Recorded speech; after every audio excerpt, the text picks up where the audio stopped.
कल स्टूडेंटों को जिस तरह पीटा गया उसे देखकर किसी का भी दिल सहम जाए। लड़के लड़की बच्चों किसी को भी नहीं छोड़ा, सभी को जानवरों की तरह मारा गया। किसी का सर फोड़ दिया, किसी का पैर टूटा तो किसी का हाथ।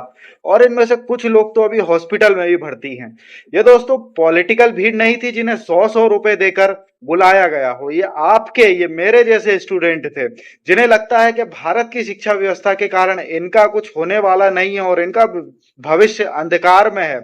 और सिस्टम में रिफॉर्म के लिए ये लोग आज सड़कों पर उतरे थे, क्योंकि जिस तरह से बार बार पेपर लीक हो रहे हैं उसे देखकर तो यही लग रहा था कि आप कितनी भी मेहनत कर लो, आपको हर बार निराशा ही हाथ लगने वाली है।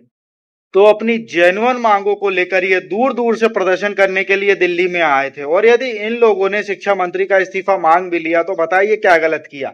नीट का पेपर देखो तो लीक हो जाता है, सीबीएसई के पेपर में गड़बड़ी पाई जाती है, और पिछले सालों में कितने पेपर हैं जो कि लीक हो चुके हैं। और जिन युवाओं के दम पर आप 5 ट्रिलियन की इकोनॉमी बनाने की बात करते हैं, विश्व गुरु बनते घूमते हैं, उनका किस तरह आपने कल सड़क पर सम्मान किया ये तो पूरी दुनिया ने देखा। यदि शिक्षा मंत्री जी से देश की शिक्षा व्यवस्था नहीं संभल रही है तो उन्हें इस्तीफा दे देना चाहिए। कुर्सी खाली करिए, किसी और को आने दीजिए, और पहले तो बात ना करना, और फिर जब इतना बड़ा प्रदर्शन हो जाए उसके बाद ईगो पर ले लेना कि आप कुछ भी कर लो, शिक्षा मंत्री तो नहीं हटेंगे। ये क्या मैसेज देता है।